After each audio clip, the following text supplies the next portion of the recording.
Hi everyone, my name is Leanne and today I'm going to be doing the Booktube Reflections Tag, which was created by Everything L. I'll leave her original video linked down below in the description so that you can check it out. I think this is a really great tag to do around this time of the year to just kind of look back and reflect on your booktube, your reading experience throughout the year. I will do a full video on kind of my reading goals and resolutions. And the first question is, did you achieve your bookish goals for 2020? I didn't set myself too many goals. I wanted to have quite a chilled, relaxed reading year. I didn't want to put too much pressure on myself. I'm definitely happy with the number of books that I've read. As of me filming this, it's unlikely that I'm gonna reach my goal of getting my physical TBR to below 100 books, but I think I'm definitely gonna be closer to it than I was at the start of 2020. Another goal that I had for the year was to host the Irish Readathon again, and me and Aoife and Elaine, we had a great time hosting it this year, and looking forward to the Irish Readathon in 2021. I think it's going to be our best year yet. As of me filming this, I'm pretty close to reaching 3,000 subscribers, but I don't know if that's going to happen. But it would be a nice way to round off the year. Question 2 is to shout out some bookish people that have really supported you throughout the year. And this is such a lovely question, and it's a strange one. I've been on Booktube for quite a while, and for a long time I felt like I didn't really have like a group of friends on Booktube. I felt like I was kind of on the periphery of a lot of groups of friends. Like there's so many people that I'm like great friends with, but I think on like an individual level, which is great, I think there's a lot of people who say Booktube is quite cliquey, and I'm not saying that's necessarily wrong, but I think in any community of people you are just going to get people who gravitate towards each other and form friendship groups, and I never really felt like I did that. You know, I had people I was individually great friends with, but I never felt like I had like a group of Booktube friends, and that's changed in, I would say, just the past few weeks, which is quite lovely. But there are so many people who are just fantastic supporters of what I do, like whether it's Booktube, whether it's professionally or personally. Aoife and Elaine, who I've already mentioned, you know, are both fantastic friends of mine, and it's so lovely, especially in the lead up to the Irish Readathon, when we come together to just be really enthusiastic about something that we're all really passionate about. I've become much better friends with both Shar and Shannon this year, which just warms my little heart. Everyone I mentioned will be linked down below in the description as well. Charlotte and Grace, Olivia's Catastrophe, Leanne from Literary Diversions, Victoria from What Victoria Read. I have to mention Lauren Wade, who is just the most lovely person. She's so lovely, she's so kind, the content that she makes is just fantastic, and she's someone that like I really admire. She's shouted at my channel a couple of times this year, which has really made a like big difference. But yeah, everybody's lovely. Question 3 is, what is your favorite video that you've uploaded? I've made a lot of videos this year that I've been really pleased with. I started doing vlogs for the first time, so I did I think 3 reading vlogs. So I did one where I read for 24 hours, or I tried to read for 24 hours in the Irish Readathon. I read 10 books in one day. That's something I think I would like to do again sometime in 2021. Maybe 10 books in a weekend, maybe not a day this time.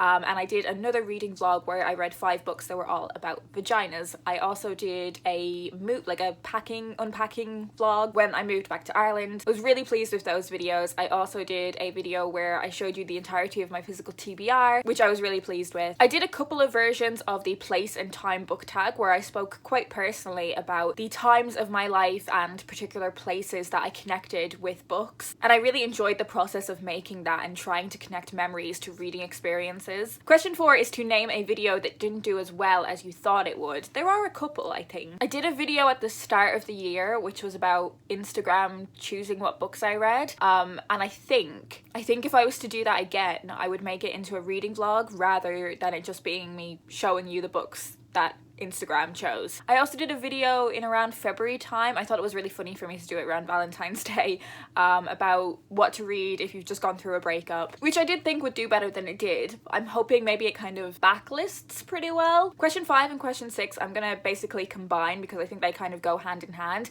and that is, what is something that you really struggled with on your channel and something that you want to improve? I've done a lot of thinking in recent weeks about this channel and what it means to me. I've been doing this for a really long time, and there have definitely been periods of this where I have felt kind of disheartened about the fact that my channel hasn't grown as quickly as other channels have. But there does come a point where I kind of need to look in the mirror and ask myself why that is. It's because I don't necessarily put in as much effort into this as I can. I'm not somebody who is going to put loads of time into thinking of creative videos. I'm not someone who is going to spend a significant portion of time trying to make sure everything is lit correctly. I'm not going to be somebody that has an upload schedule. As much as I do love making these videos, you know, I wouldn't have stuck at it for this long if I didn't love doing this. It isn't at the top of my priorities list. And I think for me, that's quite healthy because I'm someone that puts a lot of pressure on myself to achieve, and I think I really put that pressure on myself in other areas of my life, and it's quite nice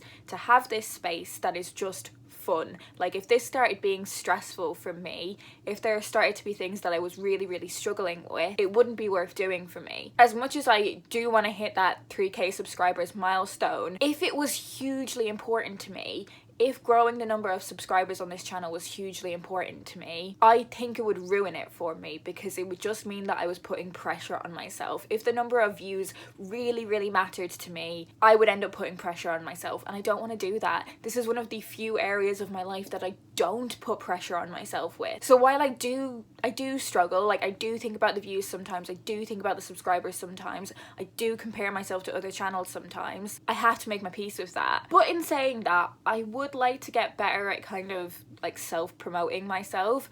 I think I had this kind of mental block for a few reasons. Even with something as simple as like sharing one of my videos to Twitter, I had this mental block about it, and I've tried to unpack why that is. I do think there's a part of like residual embarrassment about like being a YouTuber, you know? And I don't know why. Like everyone knows that I do this. I don't keep it a secret that I do this. And I don't think there's anything embarrassing about it. You know, I wouldn't find it embarrassing if someone else told me they did this. And I don't think I've ever had any negative responses to people finding out I make YouTube videos. Like for the most part, people just think it's really cool. In fact, I think people tend to think it's much cooler than it is. And I think the other reason I had that mental block about like promoting and sharing my videos was I think if I started promoting them, it was like admitting that the numbers mattered to me. And when I'm trying to keep it as something where I don't put pressure on myself, don't care about the numbers, I think promoting something is an effort to get more attention on it. It's an effort to grow the numbers. I don't know why this mental block exists, but it was like if I was promoting my videos, it meant that it mattered how many views I got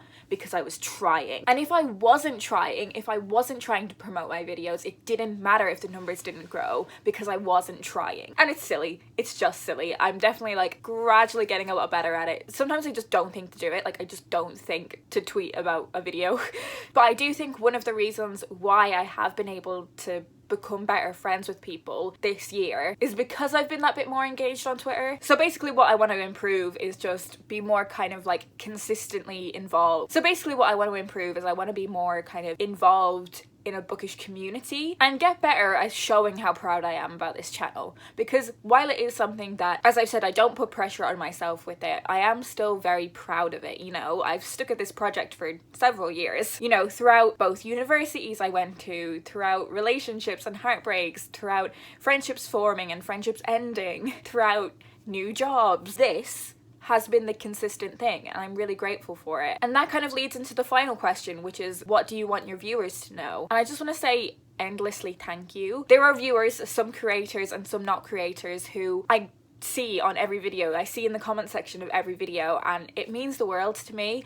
I've been so glad that I started doing the like leave an emoji if you're here at the end of videos, because it has been a real boost for me just to like know you guys are enjoying my videos, knowing that they bring you something. I'm so grateful for everything. I know there are some of you that have been here for years, and that means you have been here throughout all of those things, you know, all of those massive life changes I've had. You've been here, and thank you. It does just mean a lot. Like it really does. And also like to hear from you guys when you've picked up a book because of me talking about it and me recommending it, like I cannot even express to you that feeling that it gives me. Like, it warms my heart so much. Like ultimately that's, you know, what I want to do personally and professionally as well. You know, I do work with books in my day job. What I want to do is connect books to their perfect readers, and this is such a direct way of finding out when that has happened, and I love it so much. So yeah, thank you, just endlessly thank you. Well, that is it. That's all I'm going to talk about today. I'm not going to tag anyone specifically to do this tag, but if you would like to do it, consider this your unofficial official tag. If you have any thoughts on anything I've spoken about during this video, do leave me a comment down below, or as I said,